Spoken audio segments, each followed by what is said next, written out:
If you say you believe that carbon emissions are destroying the planet and making it impossible for people to live here, and people shouldn't have kids because this threat is so imminent and so profound, how could you possibly ever, under any circumstances, fly in a private aircraft?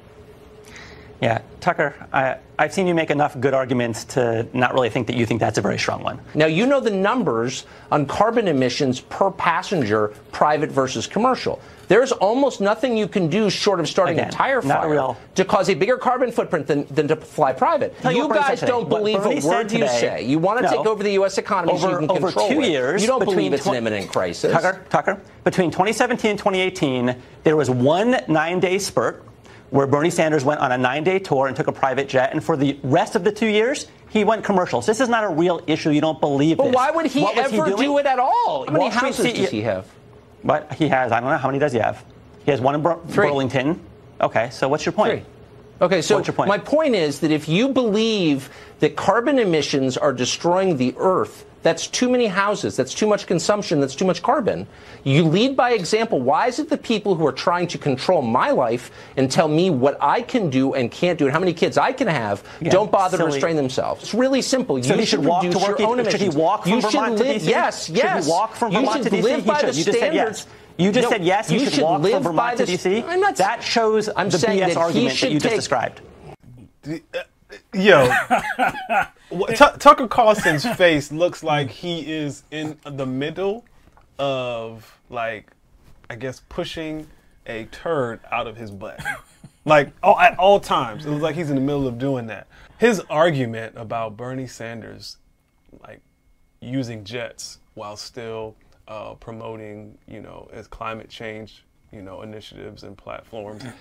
His argument would be good if there was a more efficient and viable means of transportation available for Bernie Sanders, like, I don't know, like a high-speed rail, high-speed train. If there was something else available for Bernie Sanders, and then Bernie Sanders didn't use it, chose to keep using fossil fuels technology, it would make sense. The suggestion he has is that Bernie should walk.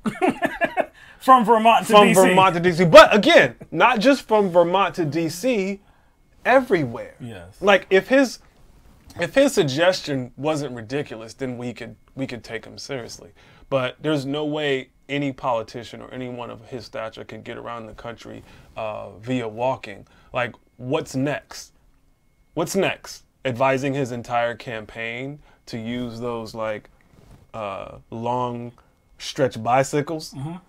His entire campaign to get around the country, or stretch golf carts, like what's the alternative? Skateboards, like, what's the alternative? Like, Bernie Sanders does not control the means of production of devices and ways of transportation, such as airplanes and cars. He does not control that. Bernie Sanders would be a hypocrite if he did control that. Yeah, so you know what I'm saying? If he did control that, if he did like have some sort of car company or aviation company or whatever, and they use fossil fuels and they design products and planes and transportation devices, transportation machines to get around and use fossil fuels, yes, that would make him a hypocrite. Like you said, the infrastructure is not in place for Bernie Sanders to do anything different. You have to use what is here. Now, we can advocate for a transformative change, and that's what he's doing. That's what we have, but we have to have the infrastructure in place to actually make the changes that I guess Tucker Carlson wants us to see.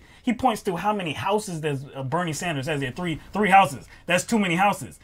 Carbon emissions, dog. Yo, look. So if Bernie Sanders only had one house, I guess that would be okay for Tucker Carlson. But the fact that he has, and I don't even know if he has 3 houses. Let's say he does. One of the houses I think he actually inherited, I think, too. Okay, but whatever the case, even if he has 5 houses, I don't care. If Bernie Sanders didn't own those houses, would somebody else? Would somebody else own those houses? Those houses wouldn't exist, Will, if Bernie didn't own them. They wouldn't exist. And is the house the problem, or the technology that is used in the house? Because it probably operates off of fossil fuel technology, right?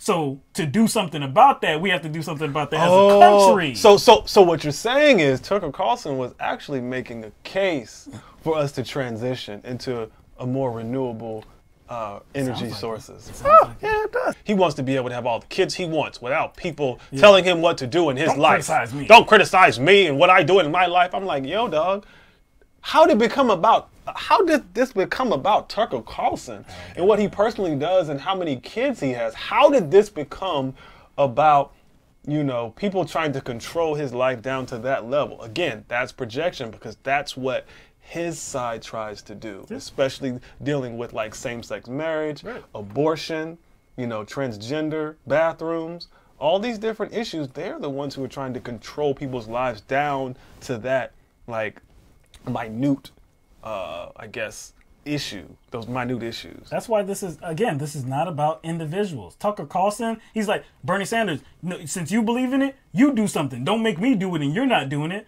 It's not about you or Bernie Sanders or this individual over here or that individual over there. It's about us collectively, and we have to do something collectively to reform this nation. But see, that's actually like, this is actually not a new kind of argument. Like, I've seen this kind of, I guess, methodology applied to a lot of different issues. I've seen people on the right apply this to homelessness. They'll say something like, I guess you want to address homelessness? Let them stay in your house. You want to address refugees and immigration? Let them stay in your house. You want nonviolent criminals freed? Let them stay in your house. Like, I've seen them, like, go about it that way, not realizing that, like, wait a second, I can kind of I can apply that to everything that you advocate for too. I could be like, you want less regulation? Well, let the most polluting industry move into your backyard. You want to eradicate ISIS? Well, go fight them yourself. You don't want no abortions? Well, why don't you take care of them kids?